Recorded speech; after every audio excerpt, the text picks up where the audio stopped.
మేము ఇప్పుడు Chhatrapati Shivaji terminal Mumbai airport లో ఉన్నాము. ముంబై నుంచి హైదరాబాద్ కి అయితే వెళ్తున్నాం.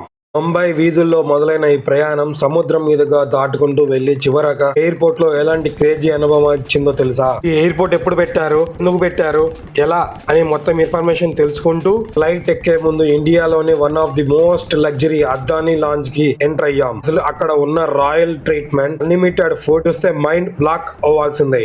రాత్రి వేళ ముంబై నగరాన్ని పైనుంచి చూస్తూ మా ఫ్లైట్ ఎలా టేక్ ఆఫ్ అయిందో, ప్రభాదేవి నుంచి హైదరాబాద్ కు సాగిన ఈ ఎపిక్ రిటర్న్ జర్నీ అసలు మిస్ అవ్వకండి, చివరి వరకు చూడండి. Welcome back to my channel. ఇక ఆలస్యం చేయకుండా వీడియోని మొదలు పెడదాం.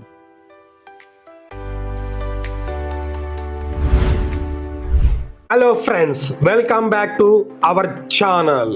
ఇప్పుడు హోటల్ చెక్అవుట్ చేసి కార్లో అయితే స్టార్ట్ అయిపోయాం.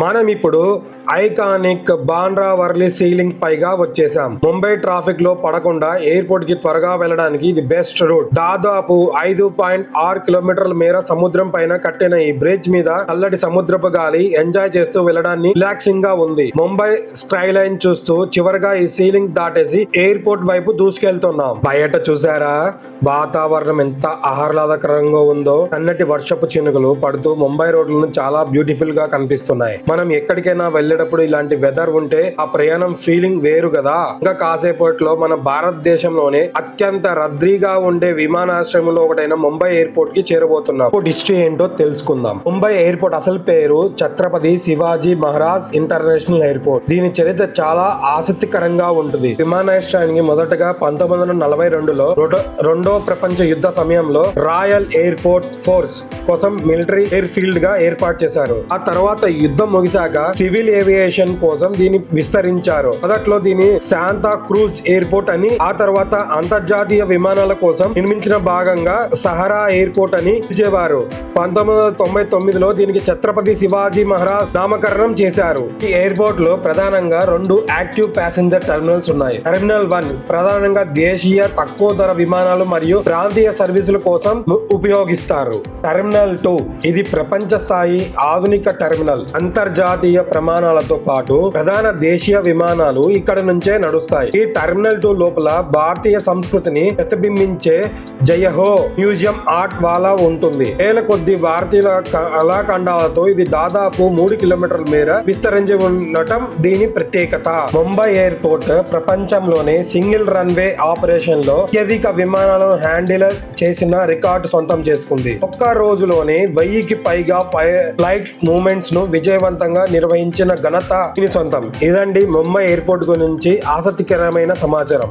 ఫైనల్లీ మనం Chhatrapati Shivaji Maharaj international airport terminal tour కి రీచ్ అయ్యాం. ఈ ఎయిర్పోర్ట్ ఆర్కిటెక్చర్ నిజంగా అదిరిపోతుంది. నెమలి ఈకల డిజైన్ తో ఉన్న ఈ భారీ పిల్లర్ చాలా గ్రాండ్ గా కనిపిస్తాయి. ముంబై ఎయిర్పోర్ట్ లో ఎంట్రీ ఇప్పుడు ఎంత స్మార్ట్ అయిపోయిందో తెలుసా? డిజి యాత్ర గేట్ వే దగ్గర కేవలం మన ఫేస్ స్కాన్ చేస్తే చాలు, ఐడి కార్డ్, బోర్డింగ్ పాస్ పదే చూపించే పని లేకుండా క్షణాల్లో గేట్ ఓపెన్ అయిపోతుంది. లోపలికి రాగానే పెద్ద క్యూలో నిలబడకుండా ఈ సెల్ఫ్ చెక్ ఇన్ దగ్గర మన పిఎన్ఆర్ ఎంటర్ చేసే క్షణాల్లో బోర్డింగ్ పాస్ తో పాటు లగేజ్ బ్యాగ్ ట్యాగ్ ని మనమే స్వయంగా ప్రింట్ చేసుకోవచ్చు.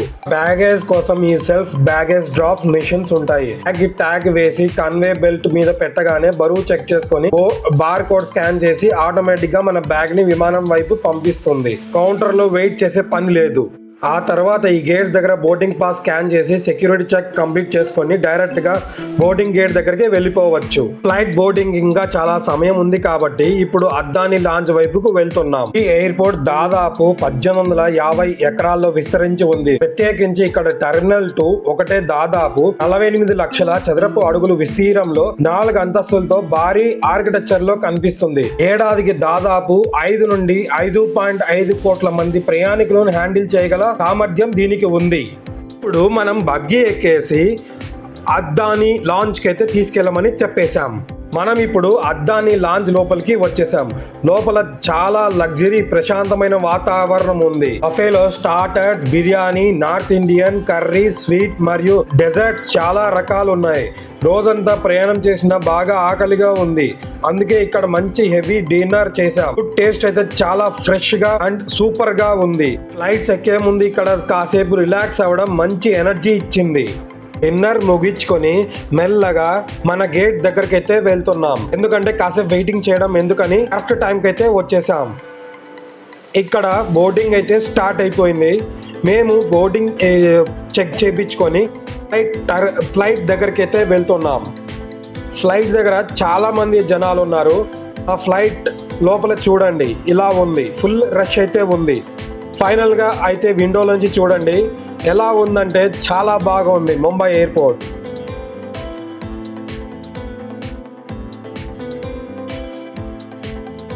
ఇంకా ఫ్లైట్లో లోపల అన్ని ఇన్స్ట్రక్షన్ చెప్పేసి ఫైనల్గా టేక్ ఆఫ్ అవడానికి రెడీగా ఉంది. విండో సీట్లో కూర్చున్నాం. ఫ్లైట్ రన్వే మీద స్పీడ్ అందుకొని ముంబై ఆకాశంలోకి టేక్ ఆఫ్ అయ్యింది. రాత్రి వేళ పైనుంచి చూస్తుంటే ముంబై సిటీ లైటింగ్ బంగారు వర్ణంలో మెరిసిపోతుంది. అద్భుతంగా కనిపిస్తున్నాయి. Good bye Mumbai. మనం ఫైనల్గా పైకెత్తే వచ్చేసాం. లోపలైతే ఇంత ప్రశాంతంగా ఉందన్నమాట. బయట విండోలోంచి చూడండి చీమల్లాగా కనబడుతున్నారు ముంబై అంతా. చాలా బాగా ఉందన్నమాట. ఇంకా మార్నింగ్ పూట అయితే ఇంకా చాలా బాగా ఉండిండు. నైట్ కాబట్టి మనకు లైటింగ్స్లో వెలిగిపోతున్న ముంబై కనబడుతుంది.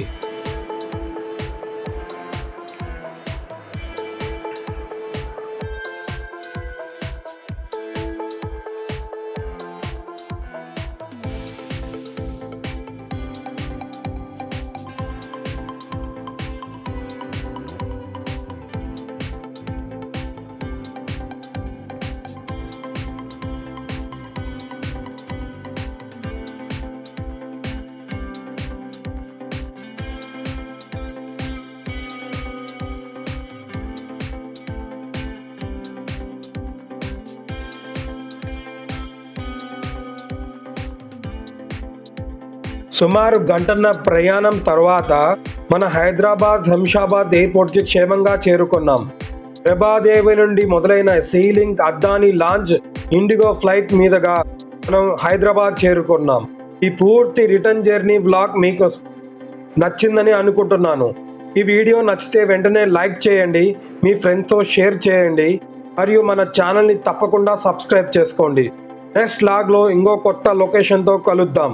అంతవరకు బాయ్ బాయ్.